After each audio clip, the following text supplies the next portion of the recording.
Amigos de Biblia Libre, ¿cómo están? Mi nombre es Edgar Escobar, bienvenidos a Biblia Libre. Prédicas, el espacio que tenemos para predicar la palabra de Dios, anunciar el evangelio de salvación y las buenas nuevas de nuestro Señor Jesucristo. Damos la bienvenida a todas las personas que a esta hora nos acompañan. Gracias por estar con nosotros, gracias por acompañarnos en esta prédica y le pido que se aliste, tome lápiz y papel y esté apercibido para que estudiemos juntos la palabra del Señor. ¿Qué le parece si comenzamos en oración? Amado Señor, te damos toda la gloria, toda la honra y toda la alabanza a ti. Te damos gracias por la oportunidad que nos das de estudiar el libro de Apocalipsis, Señor. Qué libro más hermoso, qué contenido más profundo, cuántas cosas edificantes, Señor, y de ánimo hay en este libro.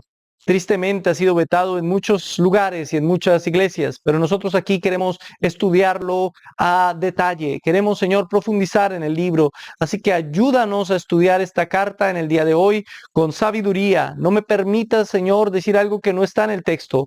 Ten, Señor, amarrada mi lengua para cualquier cosa que sea extrabíblica. Ayúdanos, Señor, por favor, a interpretar correctamente las Escrituras y aplicarlas a nuestras vidas. Te lo suplicamos en el nombre del Padre, del Hijo y del Espíritu Santo. Amén y amén. Gloria al Señor. Damos gloria a Dios. Muchas gracias por estar ahí con nosotros. Y estamos estudiando, como ya dije anteriormente, estamos estudiando el libro de Apocalipsis. Vamos en el capítulo 2 del libro de Apocalipsis. Hemos estudiado dos iglesias. Estudiamos la iglesia de Éfeso y estudiamos la iglesia de Esmirna. En el día de hoy continuaremos nuestro estudio. Esta vez estudiaremos la iglesia en Pérgamo. Esas son las tres primeras iglesias que encontramos en el capítulo 2 del libro de Apocalipsis. El mensaje a la iglesia de Pérgamo. Muy bien, mis hermanos queridos. Comencemos con el mapa. El mapita que ya hemos visto anteriormente. Aquí tenemos el orden en el que fueron distribuidas las cartas, o bueno, el orden en el que el libro de Apocalipsis llegó a las iglesias en Asia. Y aquí tenemos la tercera iglesia, la iglesia de Pérgamo. A diferencia de Éfeso y Esmirna, Pérgamo era una ciudad alejada del mar. No estaba cercana al mar, no tenía puerto, era una ciudad muy diferente. Y eso va a ser importante. Era una de las ciudades más importantes en la antigüedad. Y vamos a ver algunos detalles que nos ayudarán a entender muchísimo mejor el texto al comprender características de esa ciudad en aquel entonces. En primer lugar, Pérgamo significa matrimonio consumado. Ese es el significado literal. ¿Tiene algo que ver con la carta? Bueno, no mucho. Podríamos rebuscar alguna interpretación por allá y decir que Cristo ha consumado su matrimonio con la iglesia en Pérgamo, pero sería forzar el texto. La verdad, el significado en sí de la palabra Pérgamo no nos da mucho o no nos dice mucho. Lo que sí podemos decir es que la ciudad de Pérgamo rivalizaba con la ciudad de Alejandría en cuanto a su biblioteca. Recuerdan ustedes que la biblioteca más grande del mundo antiguo, más importante, fue la famosísima Biblioteca de Alejandría. Esa biblioteca mandada a construir por Alejandro Magno, pues, todas las ciudades que él conquistaba les ponía Alejandría además, pues esa biblioteca fue muy famosa en la antigüedad, fue maravillosa y tristemente terminó en un gran incendio.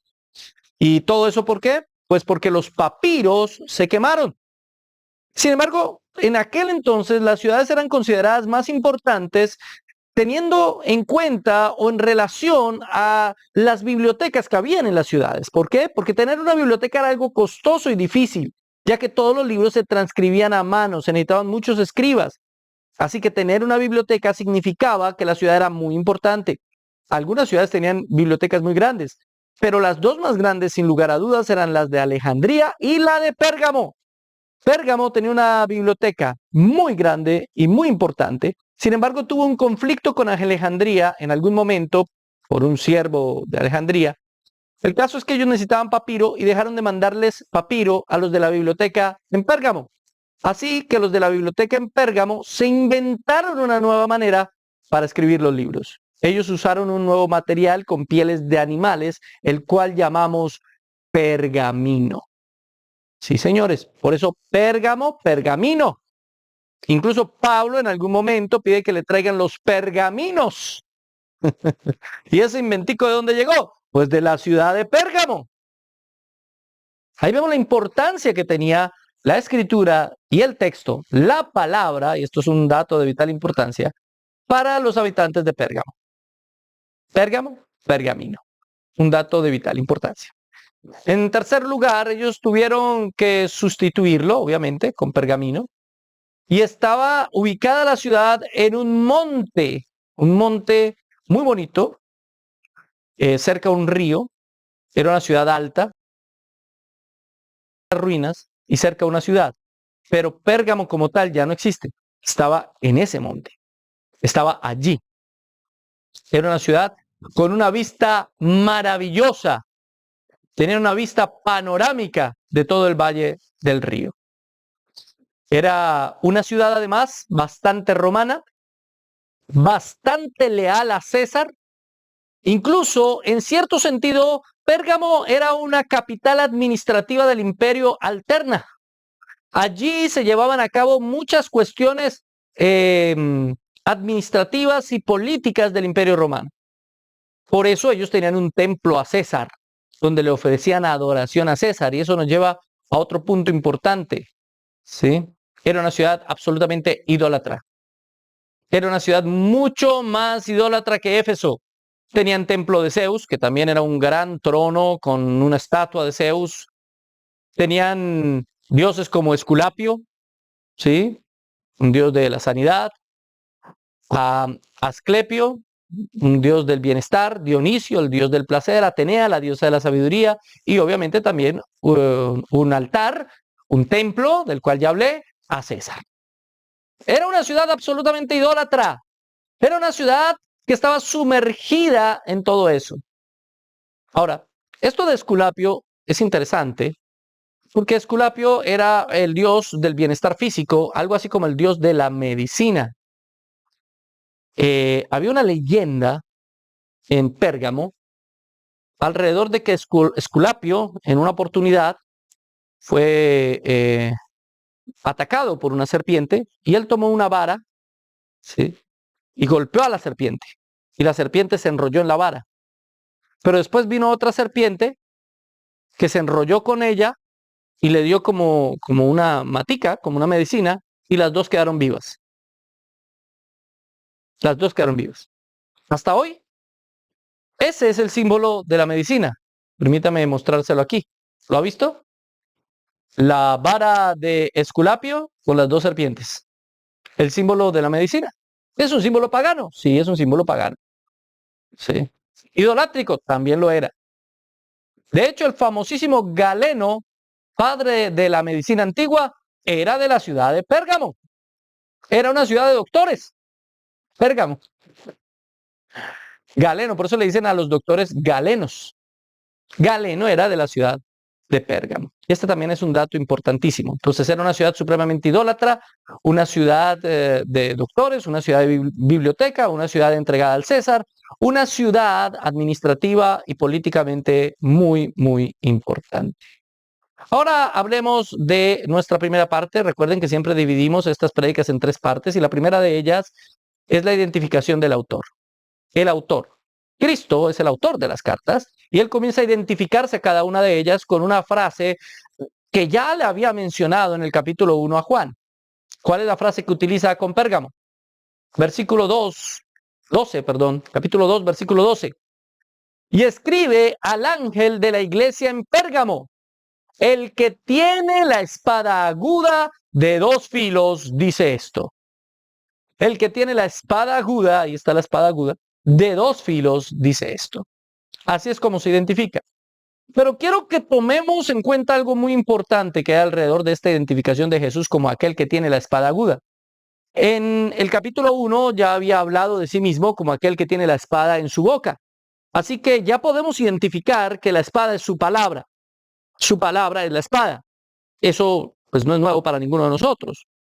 Pero hay algo interesante cuando lo vemos desde el griego en el versículo 12. Resulta que en el versículo 12 la palabra espada es la palabra ronfalla. Y ronfalla nos habla de una espada específica de la región de Tracia, que es precisamente esta que tengo aquí en la imagen. Esta espada es una espada larga. Es una espada de batalla, de guerra, de juicio. Es una espada de rey. Esa es la espada que está describiendo el Señor en el versículo 12, que claro, es la palabra. Pero ¿dónde está lo curioso del asunto? ¿O dónde está lo interesante del asunto? Que la palabra para espada que se utiliza en otros versículos no es la misma. Hebreos 4:12, por ejemplo. Porque la palabra de Dios es viva y eficaz y más cortante que toda espada de dos filos. O tenemos Efesios 6:17. Y tomad el yelmo de la salvación y la espada del Espíritu, que es la palabra de Dios. En ambos versículos, donde también nos habla de la espada como la palabra de Dios, definitivamente la palabra de Dios es viva y eficaz y corta, no está hablando de la ronfalla.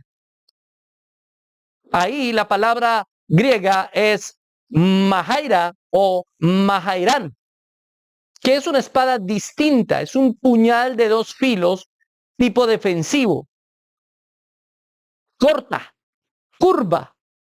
Igual, una espada de dos filos, pero corta y curva. Y que era típicamente la espada de los carniceros o el cuchillo de carnicero. De hecho, si lo tradujéramos más a lo que nosotros entendemos, ni siquiera lo habríamos traducido como espada, sino más bien como cuchillo. Era una especie de daga, ¿sí? Y se usaba solamente para cortar carne. Era lo que los sacerdotes utilizaban para sacrificar a los corderos. Era un cuchillo altamente filoso. Tengan en cuenta esto. Son dos palabras diferentes las que se usan en el Nuevo Testamento para hablar de la espada, aunque ambas están hablando de la palabra de Dios. Sí, ambas hablan de la palabra de Dios, eso es indudable, tanto en Apocalipsis como en Hebreos, como en Efesios y como en cualquier referencia a la espada, está hablando de la palabra de Dios. Sin embargo, está hablando de la palabra de Dios de forma diferente. En Apocalipsis se está hablando de la palabra de Dios en forma de juicio. Él comienza su introducción al mensaje de la iglesia en Pérgamo como una advertencia de juicio. Vengo a decirles algo y lo que les voy a decir es cortante, es filoso, es difícil, les va a doler. ¿Se da cuenta de lo que el Señor está diciendo en este momento? No es como cuando nosotros usamos el texto de Hebreos o de Efesios para decir la palabra de Dios y estamos pensando en esta palabra de Dios. Es la espada de dos filos. Sí, claro, esta palabra de Dios es la espada de dos filos, pero también Él sigue emitiendo palabra. No que siga dando revelación. No estoy diciendo eso.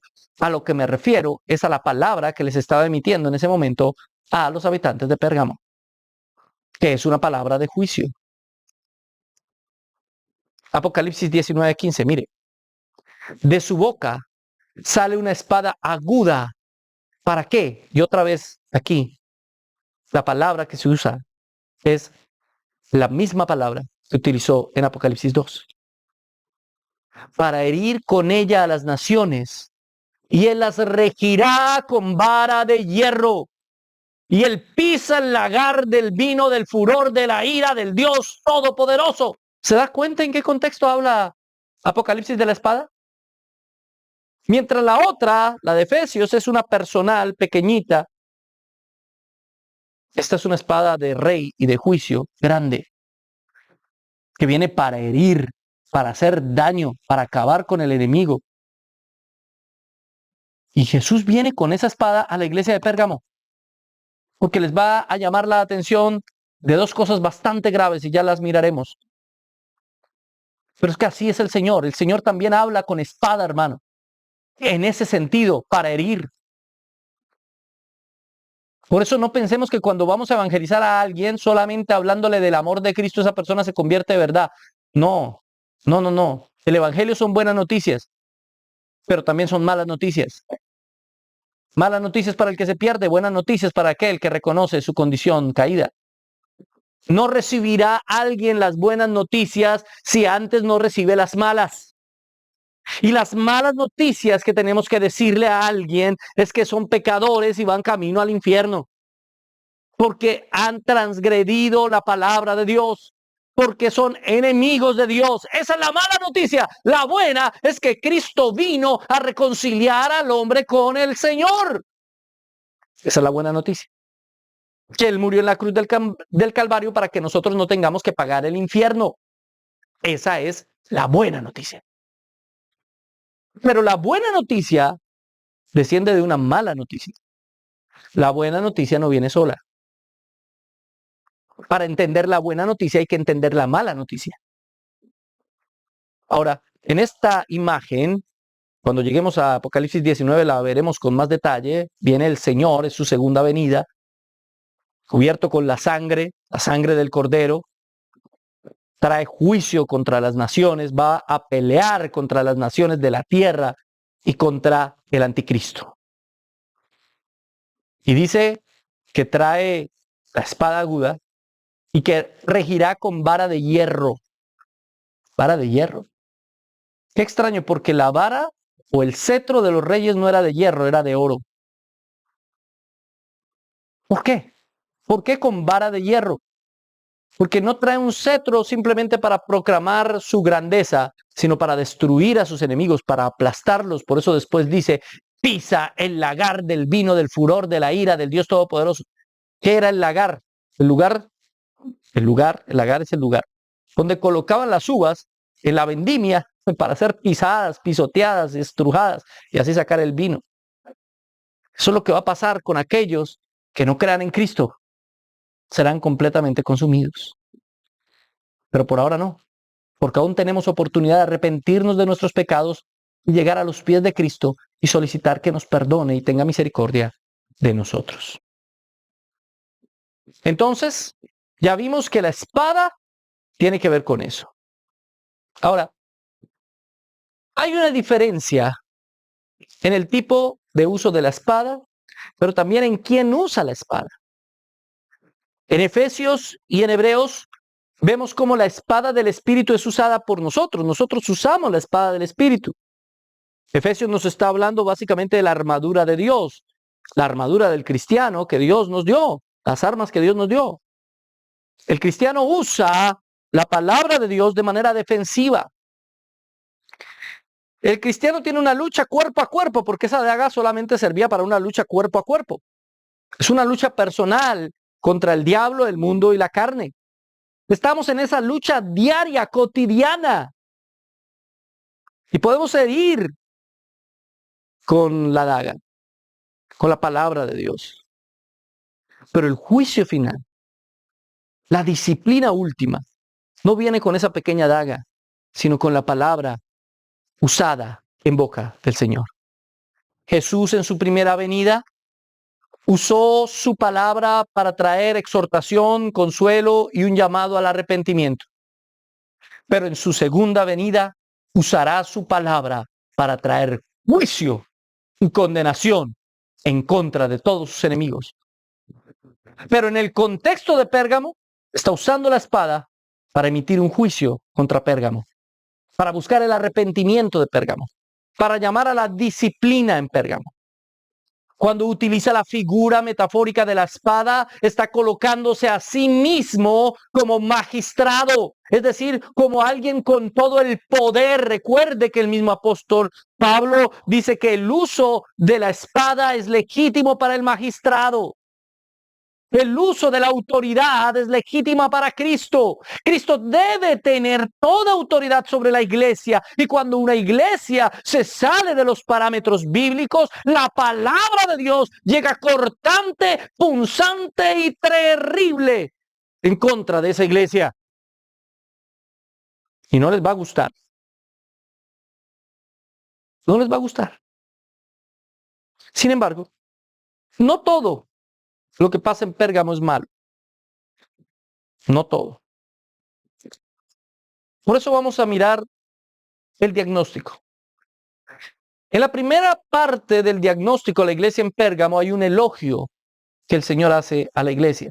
Antes de usar su espada para emitir el juicio en contra de esta iglesia y para llamarles al arrepentimiento, antes de eso, Él usa la espada y usa su palabra para elogiarles.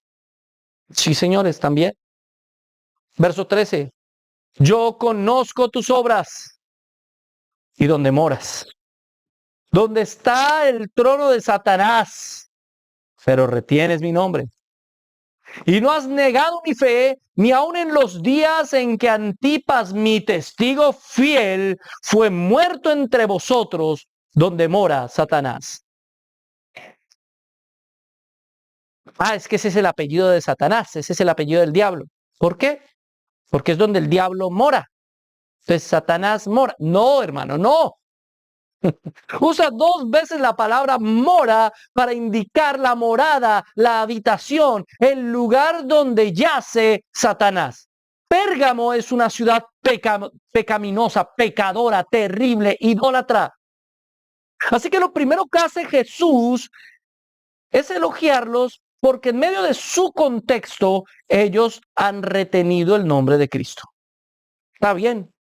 Ellos han seguido predicando. Ellos han seguido anunciando el nombre de Jesús. Y eso es algo que Jesús les reconoce puntualmente. Es algo en lo cual Él les elogia. Ustedes han retenido mi nombre. Porque moras donde el diablo mora. Hermano, el diablo no mora en el infierno. A nosotros nos vendieron la idea equivocada de que el infierno es el reino del diablo. De que Él vive en el infierno. No, hermano. Eso es mentira. El diablo no vive en el infierno, hermano. El diablo vive aquí. ¿Dónde, hermano? ¿Dónde?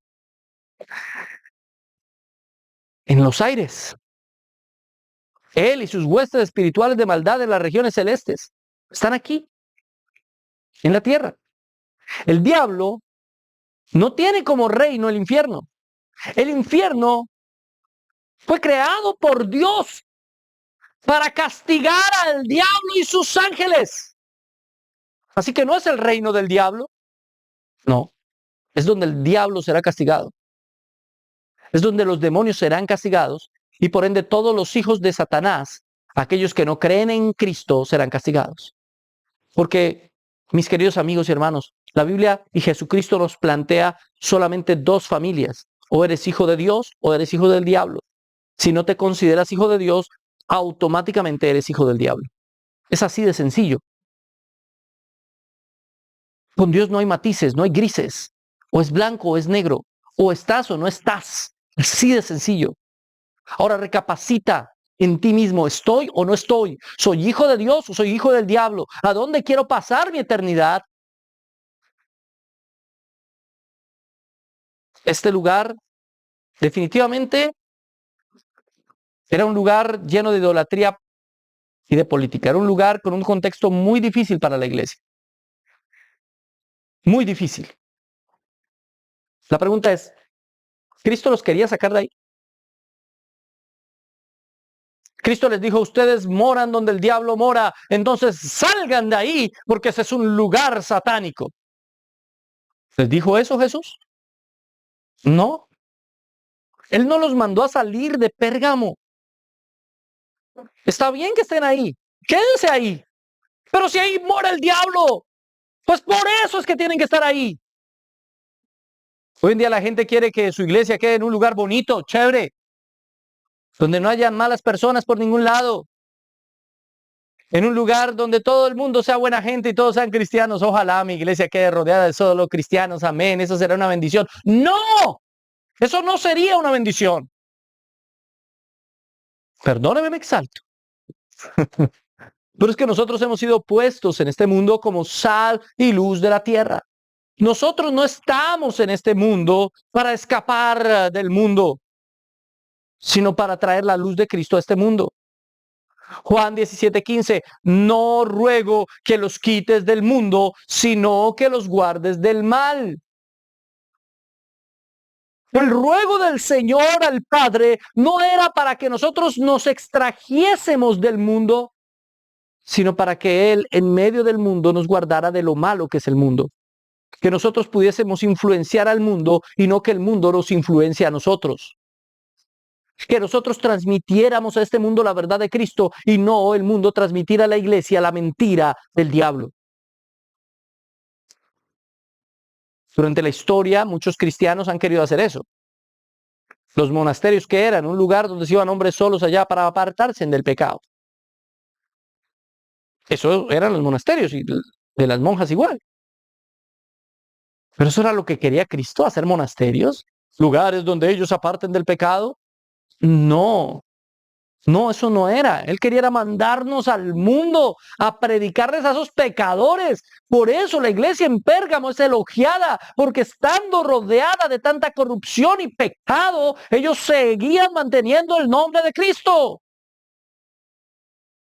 Y ese es nuestro llamado también, a seguir manteniendo el nombre de Cristo, a proclamar la palabra del Señor, la palabra viva del Señor, a anunciar las buenas nuevas del Evangelio de nuestro Señor Jesucristo. Sin importar el contexto, es que mi país está muy mal, es que en mi país hay mucha corrupción, es que ya la agenda se apoderó por todas partes, es que ya quieren enseñarle a los niños en los colegios, es que aquí pasa esto, es que aquí pasa lo otro. Aquí nos puso el Señor.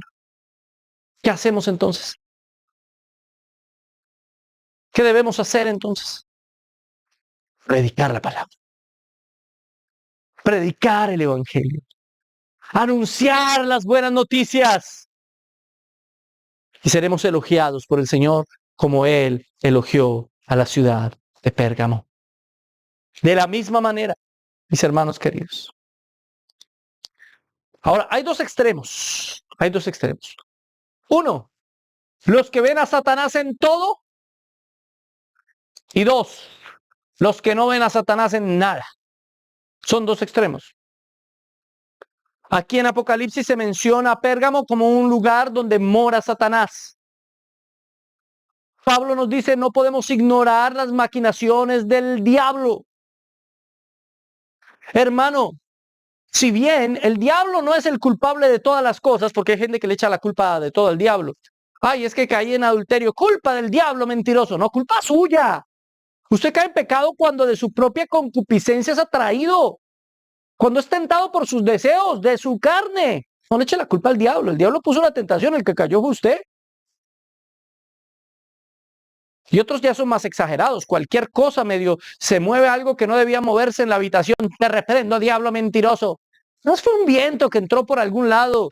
Deje de andar reprendiendo al diablo, que no le sale bien algo que está haciendo. Y este es el diablo mentiroso. No fue el diablo, es usted que no se está concentrando bien, que no durmió bien o que no está haciendo las cosas correctamente. El diablo por allá, ¿yo qué culpa? Yo no estoy metido.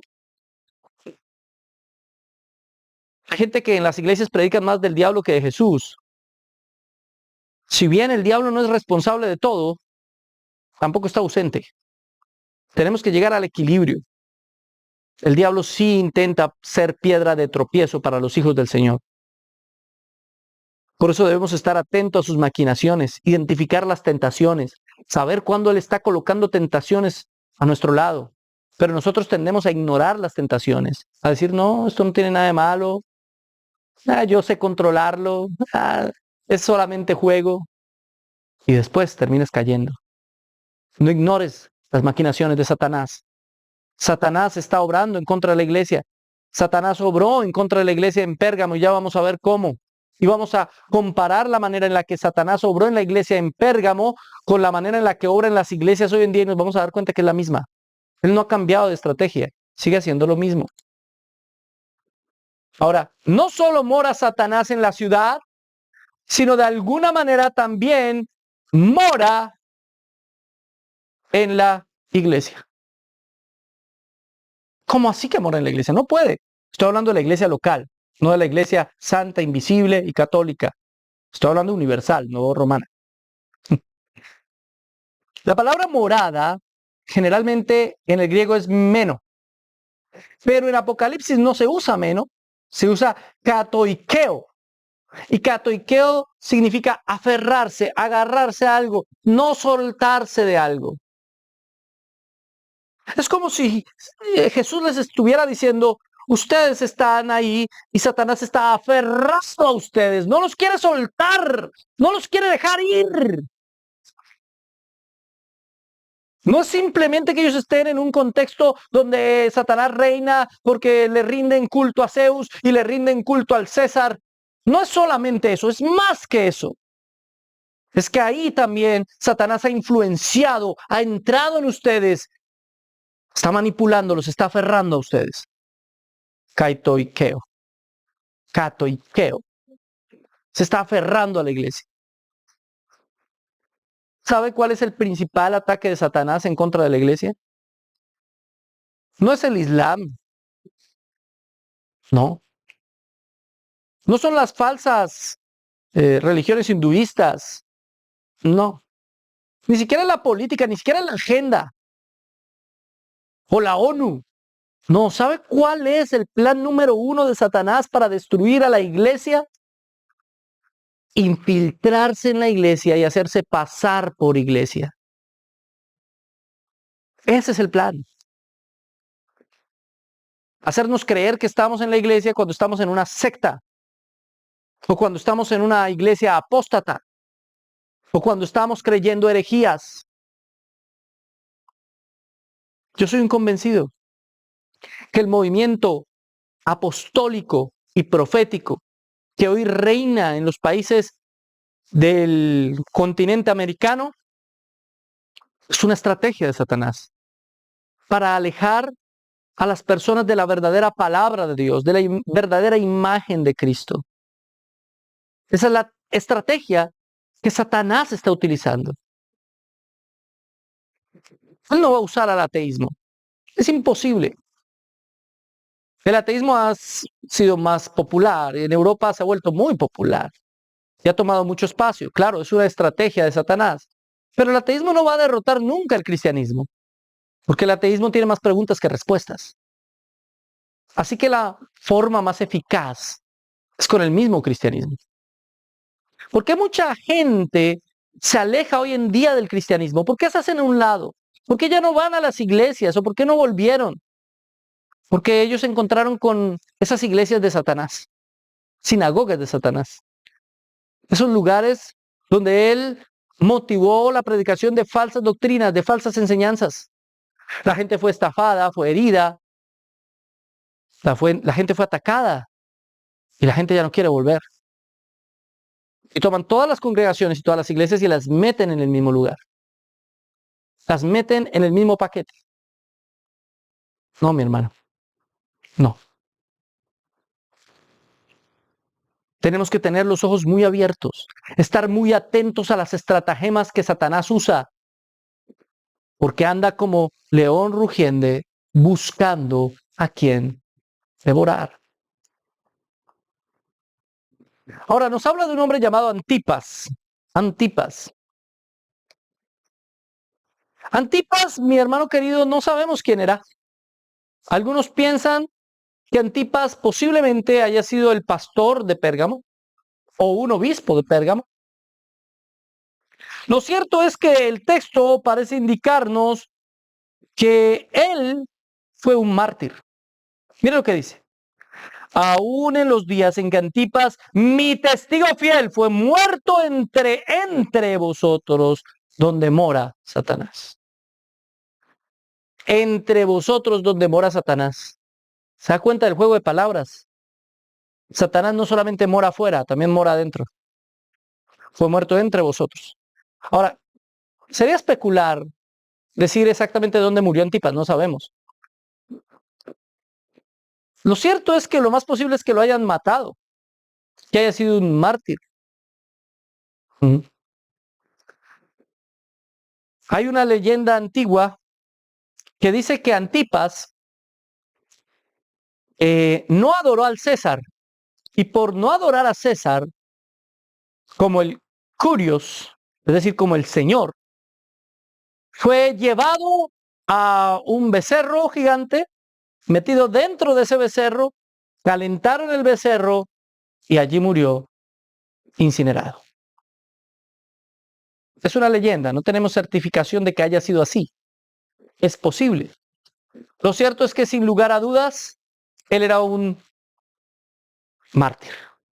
La palabra que se usa para testigo fiel, la palabra para testigo es la palabra martus, de la cual viene nuestro vocablo mártir.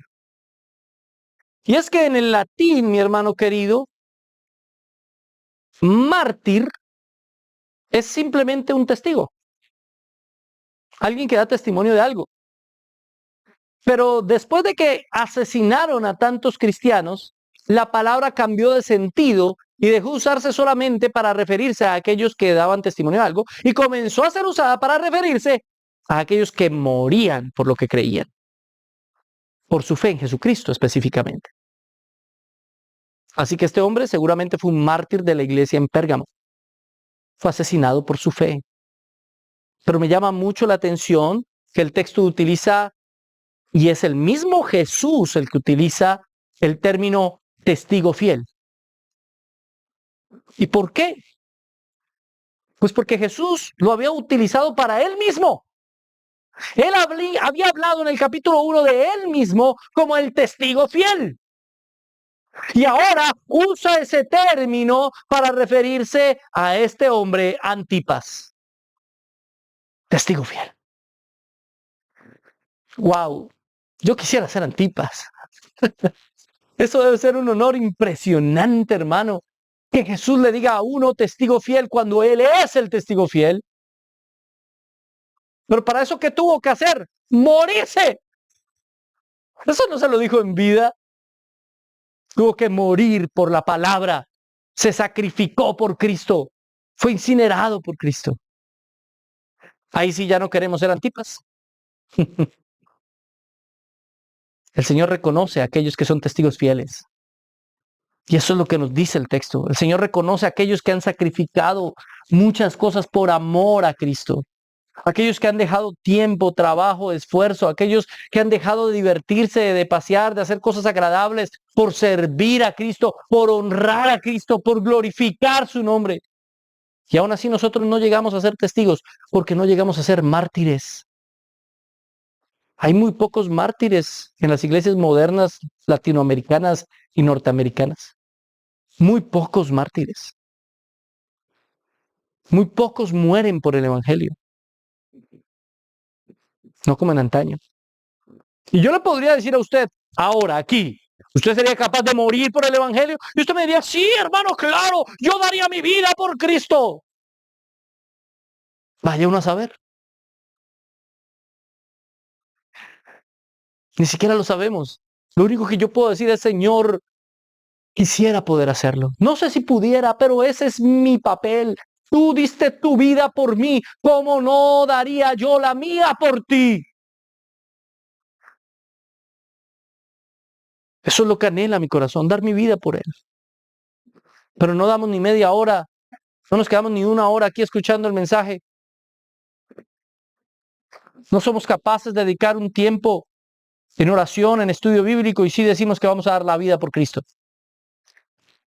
¿Cómo vamos a dar la vida por Cristo si no damos una hora para leer su palabra? ¿Cómo? No tiene sentido alguno. Verso 14. Aquí es donde comienza la exhortación. Ya los elogió por mantenerse en medio de un contexto difícil, en medio de Satanás apoderándose incluso de la iglesia, y precisamente con referencia a eso es que viene el texto 14. Pero tengo unas pocas cosas contra ti. ¿Qué tienes ahí? ¿Qué tienes dónde? Pues en la iglesia. Hay infiltrados en la iglesia, como en nuestras iglesias también. Sí. Y hay que descubrirlos, hay que evidenciarlos y hay que sacarlos si es necesario. A la gente no le gusta eso. No, no, no, no, no. La iglesia es de amor, de la iglesia nadie se saca, de la iglesia no, como. No, hermano, bíblicamente. Primera a los Corintios, capítulo 5. Pablo emite un juicio de valor y pide la excomunión de un hombre que vivía con la mujer de su padre. Eso es absolutamente bíblico, perdón. Eso hace parte de la disciplina eclesiástica. Es que ese es el problema con Pérgamo. Pérgamo ha sido tolerante. Ha tolerado cosas que el Señor detesta y aborrece. Por eso el Señor tiene que hablarle fuerte a Pérgamo. Y nuestras iglesias son iguales, toleramos el pecado. Nosotros somos iguales, toleramos las cosas pecaminosas y malvadas. Entonces, ¿quién está ahí? Número 1, a los que retienen la doctrina de Balaam, que enseñaba a Balac a poner, 1, tropiezo ante los hijos de Israel. 2, a comer de cosas sacrificadas a los ídolos. Y 3, a cometer fornicación. Esas son las 3 cosas que Balaam enseñó a Balac para que hiciera con los hijos de Israel. Y ya voy a profundizar un poquito en ese tema. Pero recuerde esas tres cosas: comer cosas sacrificadas a los ídolos, cometer fornicación y ser piedra de tropiezo a los hijos de Israel. Ahora bien, verso 15. Y también tienes a los que retienen la doctrina de los nicolaitas, la que yo aborrezco. Entonces, número uno, primer reproche: toleran la doctrina de Balaam. Tengo contra ustedes que ustedes toleran lo que hizo Balaam. ¿Qué hizo Balaam? Número dos, toleran a los nicolaitas. Miremos primero lo que hizo Balaam. Toleran la doctrina. Tengan en cuenta esto: doctrina, no solo las prácticas. Es que lo que Balaam hizo se convirtió en una doctrina. Es una enseñanza. Una doctrina es eso. Es una enseñanza. ¿Estamos tolerando falsas enseñanzas? ¿Enseñanzas de falsos maestros y falsos profetas? ¿Los toleramos en la iglesia? Decimos, bueno, podemos opinar diferente, no importa. Sí importa. Sí importa. A Jesús le importó que estos mantuvieran esta doctrina. ¿Y qué era esa doctrina? Miremos. Números 31:16. He aquí, por consejo, ahí está la doctrina, consejo de Balaam, ellas fueron causa de que los hijos de Israel prevaricasen contra Jehová en lo tocante a Baal peor, por lo que hubo mortandad en la congregación de Jehová. Bien, Balac era un rey moabita. Él contrató un falso maestro, un falso profeta, Balaam. ¿Qué es Balaam? Un falso profeta. Tenga eso en mente. Balaam es un falso profeta. Y lo contrata y le dice, emite un juicio, maldice a Israel. Él lo intenta 3 veces y 3 veces fracasa. No puede maldecir a Israel. El Señor lo impide. Ya está la escena de la burra y todo ese asunto. ¿Se acuerdan la burra que habló? ¿La burra de Balaam? Sí, señores. Hay varios animales que hablan en la Biblia. La serpiente, la burra. ¿Y después qué pasó con la burra de Balaam? ¿Se convirtió en estrella de Hollywood y protagonizó Shrek? No, no, no lo sabemos. Simplemente en ese momento específico le dio un mensaje específico a Balaam. Pero Balaam, sin poder atacar a Israel, llega ante Balac y le dice, ve a Balac, le tengo la clave. ¿Sabe lo que usted tiene que hacer? Tráigase unas muchachonas bien bonitas, bien lindas, y las lleva ante los hijos de Israel. Y hace, por medio de esas muchachas, que ellos adoren otros dioses que no sea Jehová Dios de Israel. Y cuando ellos adoren otros dioses, la protección de Jehová no estará con ellos y entonces podrás atacarlos.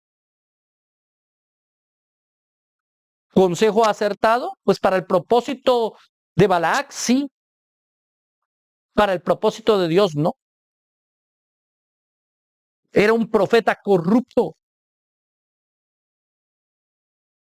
Y eso mismo se estaba presentando en Pérgamo. Por eso es intolerable. Balaam aconsejó a Balac que enviara mujeres de Moab para hacer pecar a los hijos de Israel.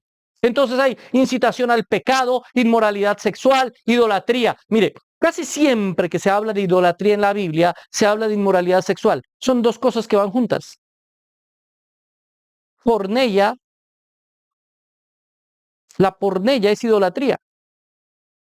Y en cierto sentido la idolatría es porneia, porque es serle infiel al Señor. Es inmoralidad. Es ser desleal, es ser infiel. Entonces, ¿de qué está acusando el Señor a Pérgamo? Número uno, los está acusando, obviamente, de seguir ese consejo de Balaam. Es decir, han permitido que falsos profetas y falsos maestros pongan piedra de tropiezo en la iglesia. Y de esa manera esas personas ya no están adorando al Dios de la Biblia, sino están adorando ídolos, aunque piensan que adoran al Dios de la Biblia. Iglesia cristiana en Latinoamérica, el Señor te dice lo mismo. Has permitido que el engaño de Balaam llegue a tus puertas, lo has dejado entrar. Estos falsos maestros y falsos profetas te hacen tan culpable y tan responsable como ellos. Me dicen a mí, ¿Cómo es posible que usted diga que Dante Gebel es un falso maestro si él tiene unas enseñanzas muy bonitas y buenas y bíblicas? Aparte de que ignoran las que no lo son. Pero ignoran el apoyo que él le ha dado a personajes como Alberto Motesi, como Guillermo Maldonado, como Cash Luna, que son evidentes falsos profetas y falsos maestros. Entonces, ¿cómo puede decir que el otro es ausente cuando él, al mostrarse públicamente con ellos, está legitimando la predicación de esos falsos maestros? Entonces, es tan falso como ellos. Eso es de lo que está inculpando aquí el Señor a Pérgamo. ¿Por qué los dejaron entrar? ¿Por qué los tienen ahí? Ellos les causan idolatría. Hay iglesias envueltas en la idolatría de una manera espantosa. No hay iglesia más idólatra que las iglesias evangélicas, estas de la prosperidad, y estas iglesias son súper idólatras. ¿A quién idolatran? A su pastor. Son pastorlatras. Idólatras del pastor. Pastorlatría le he llamado yo a eso. Sí. Hace poco hablé de una iglesia y vuelvo y lo repito, lo dije en el devocional y vuelvo y lo digo. He hablado de las falsas doctrinas que esa iglesia predica muchas veces y no les importa, no comentan nada. Pero hablé del pastor, medio toqué, medio mencioné su nombre. Ni siquiera hablé directamente de él, realmente estaba hablando de otra persona. Estaba hablando de Marcos Vidal. Pero medio toqué el nombre de este pastor, saltaron a insultarme, a decirme, a mandarme para el infierno y a sacar unos argumentos todos chistosos, débiles, flojos, que ninguno sacó buenos argumentos. ¿Y qué defendían? Su iglesia y su pastor. ¿Defendían a Cristo? No. ¿Hablaron del mensaje de Marcos Vidal que fue buenísimo? No. No.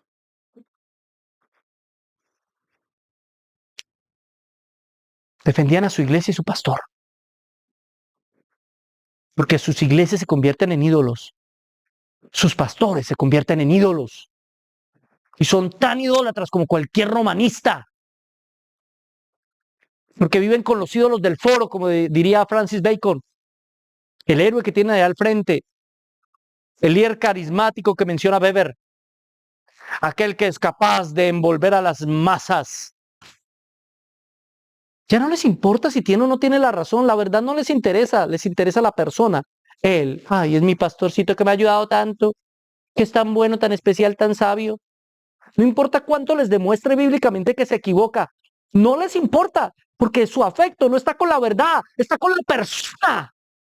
Eso es idolatría, eso es fornicación. ¿Cómo me va a decir que es fornicación?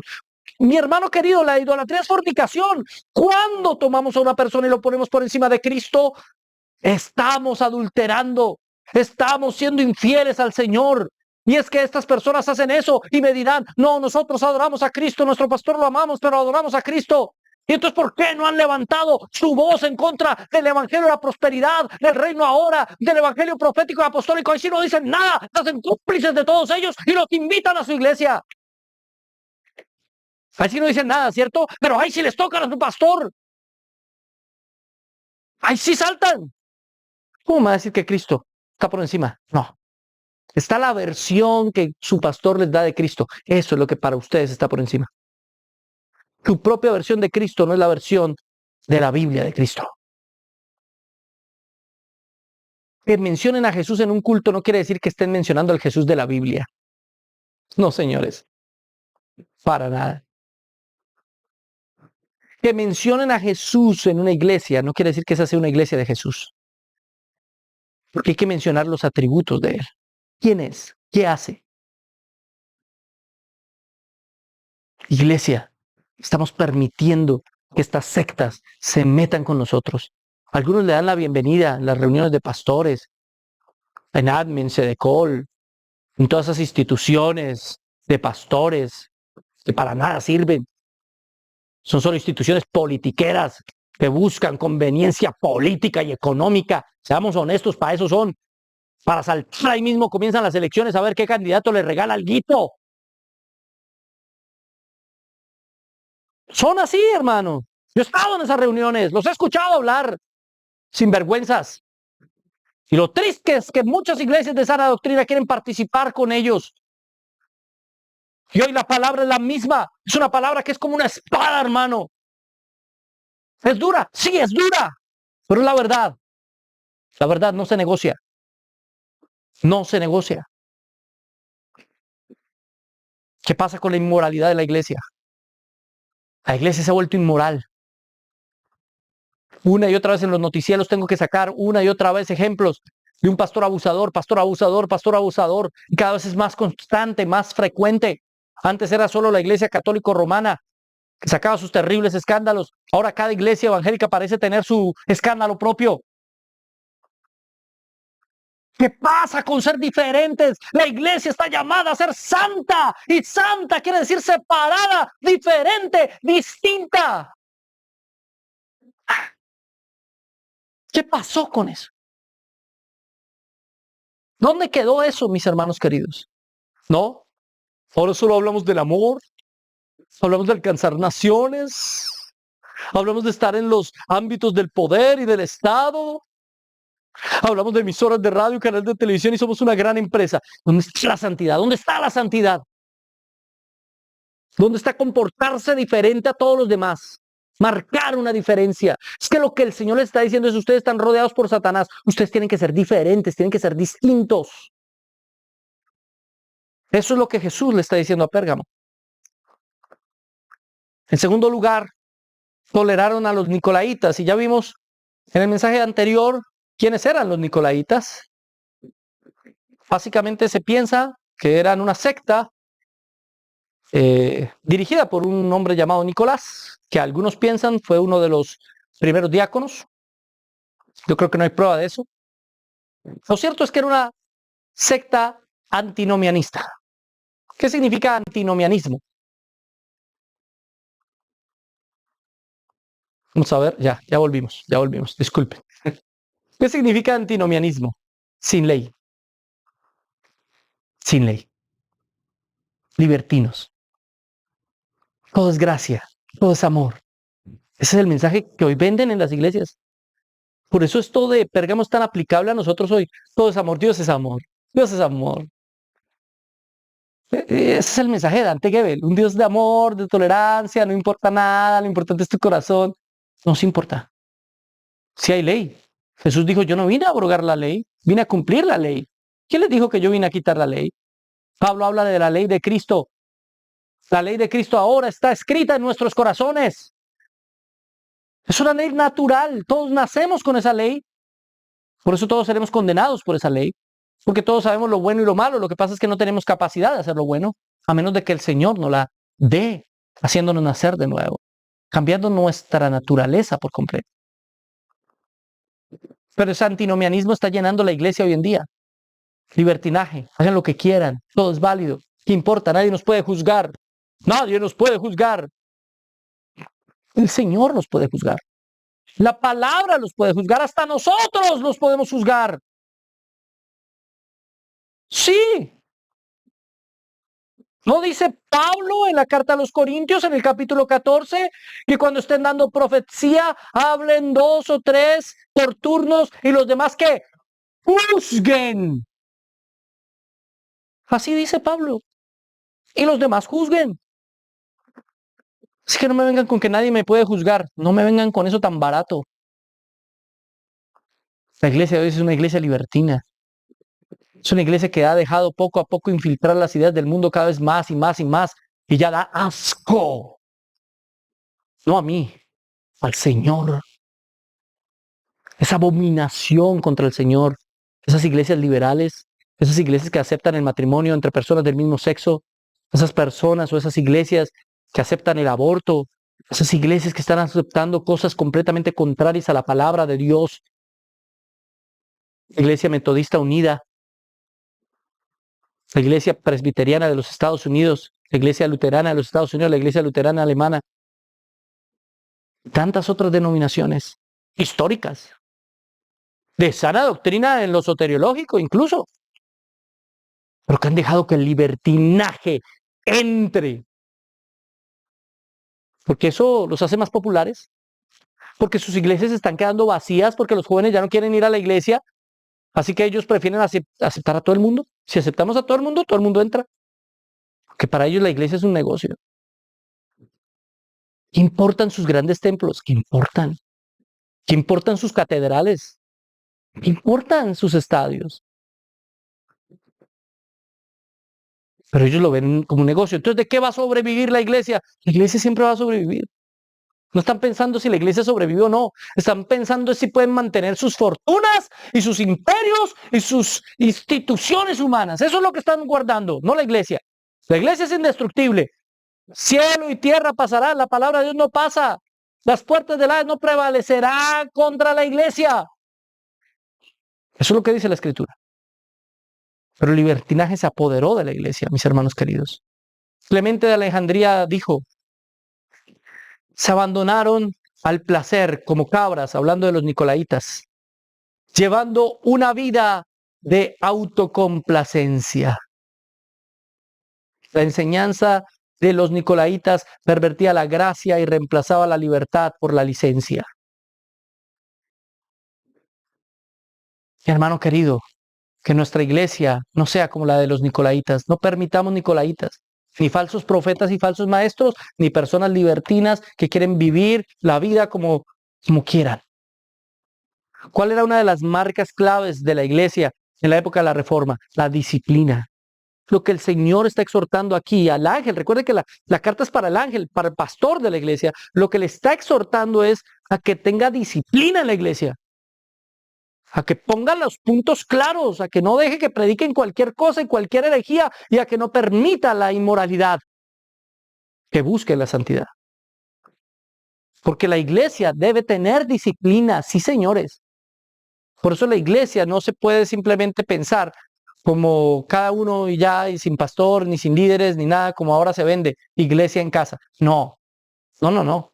Porque entonces, ¿quién ejerce la disciplina? ¿Cómo se ejerce la disciplina? ¿Cómo se manifiesta la disciplina?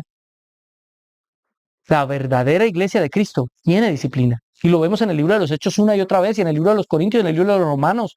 Todas las cartas de los apóstoles no son más que exhortaciones disciplinarias, porque tenían la autoridad para hacerlo. Ahora bien, el texto va terminando en el verso 16. Por tanto, arrepiéntete, pues si no, vendré a ti pronto y pelearé contra ellos con la espada de mi boca. Miren lo que está diciendo, arrepiéntete. Esa es la solución, arrepentimiento, iglesia latinoamericana, arrepiéntete. Arrepiéntete porque has permitido las falsas doctrinas. Arrepiéntete porque has permitido la inmoralidad. Arrepiéntete porque has permitido que la iglesia se vuelva como la iglesia de Pérgamo. Arrepiéntete. O si no, el Señor mismo vendrá a pelear contra ellos y contra nosotros si no nos arrepentimos. Esa es la exhortación. Arrepiéntete. ¿Y eso qué nos deja entrever? Que hay un posible nominalismo en Pérgamo. ¿Qué es el nominalismo? Que eran cristianos nominales, que se creían cristianos por ir a la iglesia, pero que no eran verdaderamente nacidos de nuevo. Eso es el nominalismo. Hay muchas iglesias nominales hoy en día, la mayoría de las iglesias casi son nominales. Una cantidad de gente que va para sanar conciencia a un culto, que tienen unos rituales religiosos, que tienen un cierto tipo ahí de cosas para no sentir que se van a condenar, sino para creer que van para el cielo. Pero su vida la llevan como les viene en gana. No les importa. Hacen lo que quieren, cuando quieren, con quien quieren, como quieren. Eso es ser un cristiano nominal. Eso es contrario a lo que la palabra enseña. Arrepiéntete, iglesia. Y termina diciendo, el que tiene oído oiga lo que el Espíritu dice a las iglesias. Al que venciere, daré a comer del maná escondido y le daré una piedrecita blanca y en la piedrecita escrito un nombre nuevo, el cual ninguno conoce sino aquel que lo recibe. El que tiene oído, oiga lo que el Espíritu dice a la iglesia. Esto es palabra de Dios. Si usted ha escuchado palabra de Dios, aplíquela. Y da 3 promesas. Promesa número 1, dar de comer el maná escondido. Promesa número 2, dar una piedrecita blanca. Y promesa número 3, que da el texto, es que cambiará nuestro nombre. Miremos la promesa para terminar. No tendrás hambre jamás. Tendremos el maná. El maná era el pan que viene del cielo. Jesús dijo en el verso 32 de Juan, y Jesús les dijo, de cierto os digo, no os dio Moisés el pan del cielo, mas mi Padre os da el verdadero pan del cielo. El que venciere, el que se arrepienta, el que saque a los falsos profetas, seguidores de Balaam, el que saque a los nicolaitas, libertinos, aquel que entienda el evangelio, tendrá entonces saciada su más grande necesidad, la necesidad de Dios. No tendremos hambre. No estoy hablando físicamente. Nuestra alma no tendrá hambre, porque Él es el pan de vida que todo lo sacia. Tendremos a Jesús. Esa es la primera promesa, que ya debería ser suficiente. Sin embargo, no es la única. Segundo, dice que va a dar una piedrecita blanca. Esto tiene varias interpretaciones. Algunos piensan que se trataba del sistema jurídico. En algunas instancias, para definir si alguien era culpable o inocente, le entregaban una piedrecita blanca o negra. Si la piedrecita era negra, era culpable. Si era blanca, era inocente. Es posible que se refiera a eso. Pero había otros ejemplos que también se aplican. Algunos consideraban la piedrecita considerada o blanca, la consideraban de buena suerte, la negra no. Entonces pueden decir que les va a ir bien a aquellos que hagan lo que el Señor está mandando. Sin embargo, eso de suerte ya no cuadra mucho con Jesús. Otra opción es que la piedrecita se tratara de la piedra de Tesara. En Tesara, en una piedrecita blanca, escribían el nombre de los invitados. Era, digamos así, la carta de invitación a las bodas o a las fiestas. En ese sentido, la piedrecita blanca que menciona el texto podría estar haciendo referencia a que somos invitados a las bodas del Cordero, que somos invitados a nuestra propia salvación. También otra interpretación sería el hecho de que los gladiadores recibían una piedra blanca cuando ganaban la batalla. Pero si usted mira todas estas posibles interpretaciones de la piedrecita blanca, el significado de fondo es el mismo. Tendrán recompensa los que ganen. Tendrán recompensa. Es que arrepentirse tiene la más grande de las recompensas. Tener a Cristo. Pero no solo eso, sino además habrá otras recompensas. Habrá galardones que nos esperan si hacemos la voluntad del Señor. Y por último, un nombre nuevo. Dios en la palabra muchas veces cambia el nombre de sus siervos. Cambió el nombre de Abraham a Abraham, el de Sara a Sarai, el de Jacob a Israel, el de Simón a Pedro y así. ¿Por qué? Porque el nombre era para ellos muy importante. El nombre los definía. Definía su pasado, presente y futuro. Les daba el carácter de lo que ellos eran. Por eso les cambiaba el nombre. El Señor prometió cambiarnos el nombre. Él cambiará nuestra identidad. Cuando Él vuelva, nos dará una nueva identidad en Él, con un propósito en Él. Yo ya no seré más Edgar Eduardo Escobar. Él me dará un nuevo nombre. Un nombre que me identifique por quien realmente soy. Un nombre que tenga sentido para mí. Un nombre que sea único y mío. Mi identidad en Cristo. Eso es lo que el Señor promete para aquellos que sacan a los de Balaam y a los nicolaitas, para aquellos que reconocen su necesidad imperiosa de Cristo, para aquellos que saben que deben vivir en santidad. La única manera de encontrar quién eres en Jesús es apartándote del pecado y buscando la cruz. La única manera de saber quién somos en realidad, quiénes somos en verdad, es esa.